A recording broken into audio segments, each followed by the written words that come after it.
Shikues të Euronews Albania, mirëmbrëma, do të jemi së bashku në këtë hapësirë informative për të njohur me zhvillimet kryesore të ditës. Komisioni i Ankimimeve dhe Sanksioneve rrëzoi kërkesën e 4 kandidatëve demokrat: Ilir Ali Mehmeti, Mimoza Hajdarmataj, Lisandër Hoxhës dhe Aulon Kalas për rinumërim të votave në qarqet e Tiranës dhe Durrësit. Autoriteti Kombëtar i Ushqimit deklaron se kontaminimi i vezës, të cilat u bën shkak për helmimin e 17 fëmijëve, ndodhi në ambientet e kopshtit të Gramshit. Sipas AKU-s, vezët e analizuara në subjektin prodhues rezultuan pa salmonel. Rusia ka deklaruar se do të dërgojë një delegacion në Stamboll ditën e hënë për raundin e dytë të negociatave të paqes me Ukrainën. Kushtet e Moskës për një armëpushim të përkohshëm po hartohen. Dështojnë sanksionet e perëndimit ndaj Rusisë, pavarësisht masave ndaluese. Rusia ka siguruar 883 miliardë euro fitime nga eksporti i hidrokarbureve në BE dhe SBA. 4 kandidatët demokratë që kërkuan rinumërimin e votave janë rrëzuar nga Komisioni i Ankimimeve dhe Sanksioneve, i cili vendosi se ata nuk legjitimohen si palë ankuese për kërkesat për rinumërimin e votave të tyre në listë të hapur, pasi sipas KAS mund të ankimojnë vetëm partitë. Kandidatët e Partisë Demokratike Ilir Ali Mehmeti, Mimoza Hajdarmataj, Lisandër Hoxha dhe Aulon Kalaja janë rrëzuar nga Komisioni i Ankimeve dhe Sanksioneve, i cili vendosi se ata nuk legjitimohen si palë ankuese për kërkesat për rinumërimin e votave të tyre në listë të hapur. Vendimi u mor 4-1 në KAS, ku vetëm përfaqësuesi Ilir Rusmali votoi pro që kandidatët individual të kishin të drejtë për të kërkuar rinumërimin e votave të tyre. Ndërkohë përfaqësuesit Bele Elako nga Partia Socialiste dhe Brao dhe Çefa nga Partia Demokratike ishin kundër, duke argumentuar se ankimin mund ta bëjnë vetëm subjektet politike dhe jo kandidati. Vendimi vjen pas kërkesave zyrtare të dorëzuara nga 4 kandidatët për rinumërim të votave preferenciale. Komisioni Qendror i Zgjedhjeve ka konfirmuar sot se asnjë flet votimi nuk mungon nga materialet e Peqinit, duke rrëzuar pretendimet e Partisë Demokratike se aty u zbatua skema e trenit bullgar. Komisioni Qendror i Zgjedhjeve është përgjigjur këtë të premte e Partisë Demokratike në lidhje me pretendimet për aplikimin e skemës së trenit bullgar në fshatin Pekish në Bashkinë Peqin në zgjedhjet e 11 majit. Në përgjigje ndaj Partisë Demokratike, komisionieri Ilirian Celibashi ka konfirmuar se asnjë flet votimi nuk mungon nga materialet e Peqinit. Gjatë procesit të marrjes në dorëzim të bazës materialit të dërguar nga KZAZ numër 45 Peqin, nuk është evidentuar ndonjë rast ku flet votimi të papërdorura të jenë administruar jashtë kutive të materialeve zgjedhore të kësaj KZAZ-je. Partia Demokratike pretendoi më 22 maj se fletët e votimit të gjetura në lokalin në fshatin Pekish të Peqinit në pronësi të kryeplakut Dervish Beqiri ishin përdorur për manipulimin e votave përmes trenit bullgar. Me këtë përgjigje, Komisioni Qendror i Zgjedhjeve rrëzon pretendimin e Partisë Demokratike se aty u zbatua skema manipuluese e trenit bullgar. Nga këqyrja rezultoi se këto flet nuk ishin as vulën e KQZ-s dhe as firma. Nga ana tjetër, Partia Demokratike kërkoi zyrtarisht edhe kryerjen e një ekspertize shtesë të pavarur nga një institucion vendas ose nga një institucion ndërkombëtar i besueshëm. Sali Berisha ka denoncuar këtë të premte për fshirjen e bandave në dezinformimin e rezultatit të zgjedhjeve të 11 majit nga bandat edhe në qarkun e Tiranës. Kreu i Partisë Demokratike tha se në 10 qershor do të jetë gati dosja që do ju dërgohet institucioneve ndërkombëtare. Duke vijuar të denoncojë problematikat në zgjedhjet e 11 majit, këtë të premte, kryedemokrati Sali Berisha u ndal në qarkun e Tiranës. Pasi rishfaqi edhe një herë në ekran disa pamje nga dita e votimeve në kryeqytet, Berisha akuzoi se përcaktuese për rezultatin e zgjedhjeve në kryeqytet ishin disa nga bandat më të rrezikshme në vend. Por Tirana u dominuar nga banda më të fuqishme. Në Tiranë operative ishin banda e xhabavdve, e dokumentuar dhe paraqitur para jush. Hakmarrja për drejtësi është një bandë me degën e saj të fuqishme në Tiranë, pavarësisht se tani për tani headquarterin e ka në Lushnjë. Sali Berisha tha se po punohet që të gjitha denoncimet të grupohen dhe duke nisur nga java e parë e qershorit, dosa do ju dërgohet kancelarive dhe institucioneve ndërkombëtare më të rëndësishme perëndimore. raporti përfundimtar do bëjmë çdo gjë që t'jetë gati nga data 10 qershor. Por ndërkohë, ne si dokumenta i nisim që të gjitha në misionin e Odirit dhe misionet tjera vëzhguese. Përgjatë kësaj dalje, Kryedemokrati komentoi edhe kërkesat që disa prej kandidatëve të Partisë Demokratike kanë dorëzuar në Komisionin Qendror të Zgjedhjeve për të rinumëruar votat e 11 majit. Për sa u përket kandidatëve, unë nuk e di sa kanë kërkuar rinumërimin, apo sa kanë kërkuar procedurën, por cili do që dëshon, është i lirë ta bëj. Ne nuk blokojmë asnjëri që të bëjë transparencën. Autoriteti kombëtar i ushqimit ka reaguar pas helmimit të fëmijëve në kopshtin e Gramshit. Sipas AKU-s, kontaminimi i vezëve ka ndodhur në ambientet e kopshtit dhe jo përmes xhinxhirit të furnizimit ushqimor.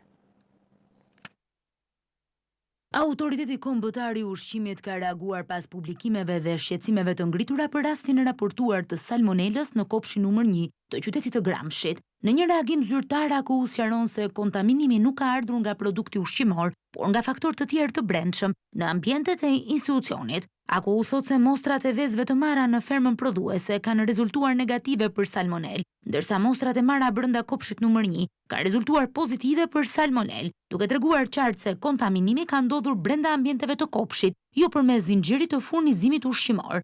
AKU nënvizon se në nivel kombëtar nuk janë identifikuar raste të tjera të ngjashme me këtë problematik dhe se institucionet përkatëse janë në kontakt të vazhdueshëm për të monitoruar situatën.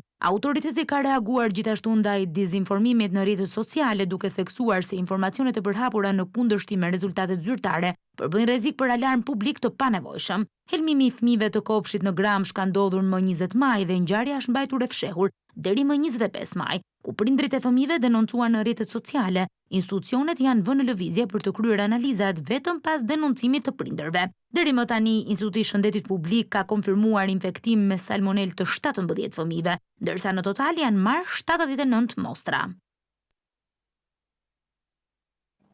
Apeli i GJKK-s la në burg Florence Çapën i ekstraduar nga Dubai në fillim të muajit maj. Ai akuzohet për sigurim të kushteve për vrasjen e Sokol Sanxhaktarit. Gjykata e apelit të posaçëm ka lënë në fuqi masën e sigurisë arrest në burg për Florence Çapën, që u ekstradua pak kohë më parë nga Dubai me dyshimin se është përfshirë në dosjen Plumbi Art. Ndaj Çapjes rëndonte një masë sigurie në mungesë për akuzën e sigurimit të kushteve për vrasje në dëm të Sokol Sanxhaktarit, dhëndrit të ish kryebashkiakut të Elbasanit Qazim Sejdini, krim që nuk u realizua. Ndërkohë, nga të dhënat e administruara nga SPAK në dosjen Plumbi Art, dyshohet se Florence Çapja ka ofruar 200.000 euro për ekzekutimin e Sokol Sanxhaktarit. Përmes avokatit, Çapja ka pretenduar se nuk ka përdorur Sky ETC dhe se akuza ndaj tij është ngritur vetëm nga një deklarim i Nureddin Dumanit e Henrik Hoxhait. Në të njëjtën kohë, Florence Çapja është dënuar me burg për jetë si një nga porositësit e vrasjes së Gentiane Nezir Beqirit në vitin 2012 në Elbasan. Autori i kësaj ngjarje, Erviz Bardhi, i kthyer në bashkëpunëtorin e drejtësisë, ka rrëfyer porosinë e Çapjave. Sipas tij, Florence Ardian Çapja kishin porositur ekzekutimin e babë dhe birë. Është hyrë sërish seanca në gjykatën kundër korrupsionit dhe krimit të organizuar për dosjen Metamorfoza, shkaku bë mungesa e disa prej avokatëve të pandehurve. Për avokaten e Asmer Bilalit, Anila Gjafa ka pasur edhe penalitetet për shkak se nuk ka justifikuar mungesën e saj dhe është gjobitur me 30.000 lekë. Seanca e radhës do të zhvillohet më datë 5 qershor në orën 15.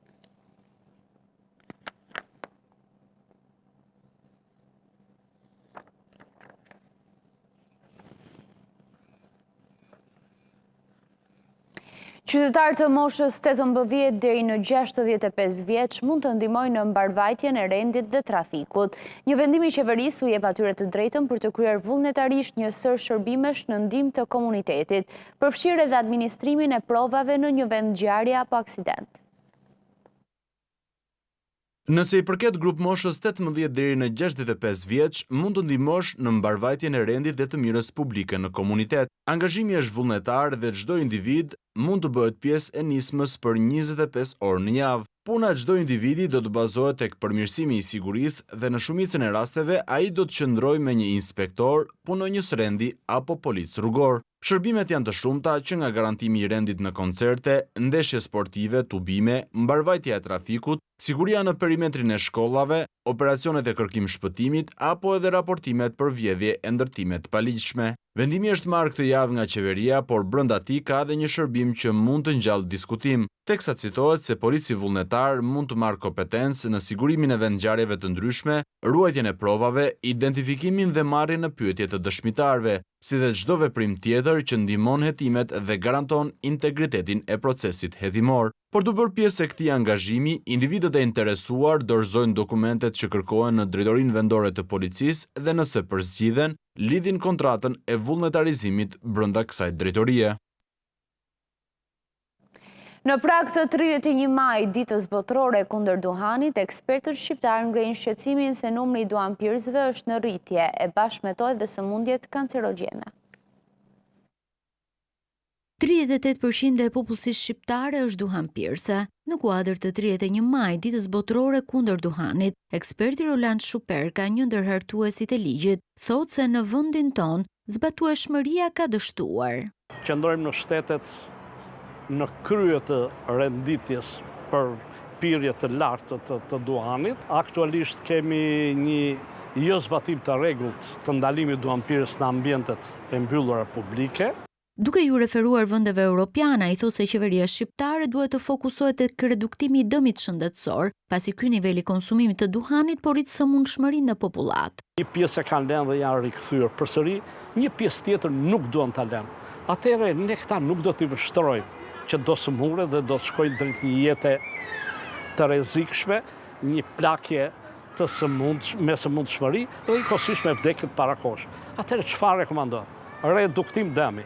Si që është në gjithë problematikat e tjera në shëndetin publik. Ai apelon për lëndjen e duhanit si mënyra më e mirë për një jetë të shëndetshme e në pamundësi kalimi në produkte më pak të dëmshme. E mirë është që duhet lini duhanin. Produkt duhanit të mirë nuk ka, por për ata persona që nuk arrin do të lënë duhanin dhe ata që nuk duan të lënë duhanin të kalojnë në produkte më pak të dëmshme. Ndërkohë që numri i duhanpirësve në botë është rritur në 1.3 miliard, të gjitha vendet po hartojnë politika për të reduktuar dëmet në shëndet. Disa shtete si Australia kanë zgjedhur të rrisin çmimet, por kjo ka çuar në rritje të kontrabandës, ndërkohë që Suedia ka futur produkte inovative pa djegje, duke u bërë kështu vendi i parë në botë pa tym duhani. Sa ka që Organizata Botërore e Shëndetësisë ka përqendruar vëmendjen tek fëmijët dhe adoleshentët, të cilët duhen mbajtur larg çdo produkti duhani sepse janë të dëmshme.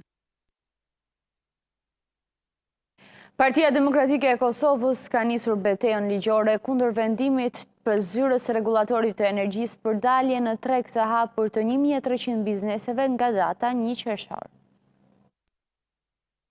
Ashtu siç edhe kishte parlemëruar, Partia Demokratike e Kosovës ka nisur betejën ligjore kundër vendimit të zyrës së rregullatorit të energjisë për dalje në treg të hapur të 1300 bizneseve nga data 1 qershor. Deputeti i PDK-s, Abelar Tahiri, në një konferencë për mediat, u shpreh i bindur se këtë betejë ligjore me zyrën e rregullatorit të energjisë do ta fitojnë dhe se vendimi që është goditje ndaj ekonomisë së vendit do të anulohet. Sot don me shit energjinë elektrike këtyre bizneseve. Kjo betejë po bëhet pikërisht për ta kundërshtuar një vendim të paligjshëm, i cili rrezikon rreth 140.000 qytetarë të Republikës së Kosovës që t'i humbin vendet e punës së tyre. Po ashtu, ky vendim i paligjshëm është një vendim i cili e rëndon jetën e qytetarëve në vendin tonë. Tahiri foli edhe për mënyrën se si duhet të trajtohet kjo çështje sipas PDK-s. Liberalizimi i tregut të energjisë është edhe një kërkesë edhe Bashkimit Evropian dhe ajo do duhet me ndodhë dhe do duhet me u kriju kushtet. Mirë, sepse kur flasim për liberalizim të tregut, flasim për më shumë ofertues, jo vetëm një ofertues ku bizneseve do t'ju mundësohet që të kenë energji elektrike me çmim më të lirë, jo më shtrajt, jo monopol. Gjithashtu pati edhe akuza ndaj partisë në pushtet që po e përdor këtë vendim për përfitime të njerëzve të saj, të cilët sipas Tahirit kanë aplikuar për licenca për furnizim me energji në Kosovë. Drejton Dalipi, e me gjasë është vllau i shefit stafit kryeministrit ka aplikuar për licencë për furnizim me energji elektrike në vendin tonë. Në një anë, kryeministri e dërgon vllau në departamentin për shitblerje të energjisë elektrike në Kek, dhe në anën tjetër shefi stafit kryeministrit kërkon licencë pra këtyre kompanive që i kanë qitë në treg lirë me u shit energji elektrike. Përbes kjo është e tmerrshme dhe këtë nuk di a mund ta quajmë me korrupsion, sepse dhe niveli i këtij krimi ka shkuar aq lart dhe po e rrezikon aq shumë mirëqenien e qytetarëve tonë, saqë është bëhe frekshme me mendu ndoshta edhe me jetun këtë vend. Zyra e Rregullatorit të Energjisë mori mendimin që mbi 1300 biznese të mëdha kosovare do të kalojnë në treg të hapur të energjisë elektrike. 2 ditë më parë, bizneset protestuan me bllokimin e disa hyrjeve në Prishtinë kundrejt këtij vendimi, pasi sipas tyre kjo i dëmton shumë, por protesta dhe kërkesat e tyre nuk u morën parasysh nga qeveria dhe kryeministri në detyrë. Ndërkohë, Perëndimi nuk i ka zbatuar sanksionet e vendosura ndaj Rusisë, duke ndihmuar këtë të fundit të financojë luftën në Ukrainë.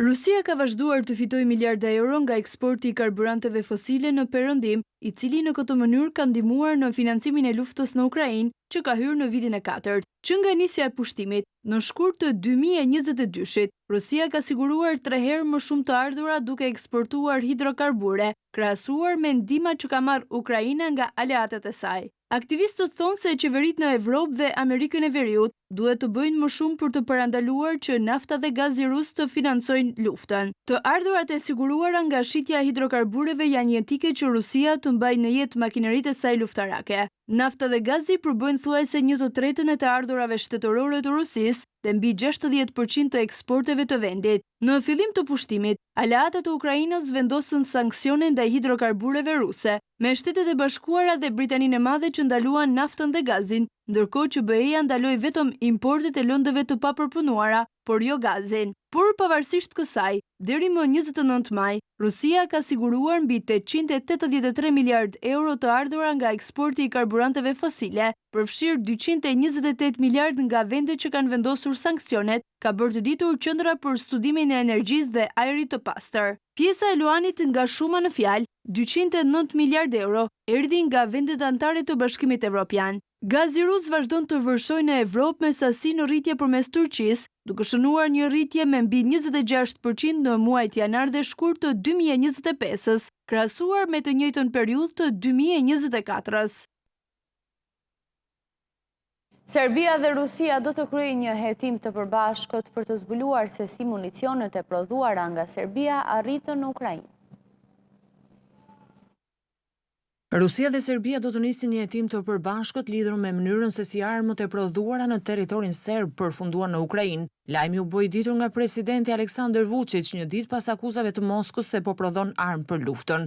Vučić deklaroi për televizionin shtetëror RTS se kishte biseduar për eksportet e armëve serbe në Ukrainë me presidentin e Rusisë Vladimir Putin gjatë vizitës së tij në Moskë më 9 maj dhe i mohoi disa prej akuzave të shërbimit të inteligjencës së jashtme të Rusisë, e cila akuzoi Beogradin për thik pas shpine, duke thënë se prodhuesit serb të armatimit po shisnin municione dhe armë në Ukrainë. Inteligjenca jashtme e Rusisë pretendoi se Serbia dërgon armë në Ukrainë përmes ndërmjetësve të NATO-s, duke përfshirë Republikën Çeke, Poloninë dhe Bullgarinë, si dhe disa vende afrikane. Serbia vazhdon të ruajë një barazpesh midis lidhjeve historike me Rusinë dhe Bashkimin Evropian. Sipas një dokumenti të klasifikuar të Pentagonit, Serbia në vitin 2023 kishte pranuar të furnizonte me armë Kievin, pavarësisht se deklaroi si neutrale ushtarakisht. Moska e ka kritikuar disa herë Beogradin për këtë çështje. Industria e mbrojtjes së Serbisë prodhon armë dhe municione me dizajne që rrjedhin kryesisht nga teknologjia ushtarake sovjetike e viteve 1980, të ngjashme me ato që përdoren si nga Ukraina ashtu dhe nga Rusia.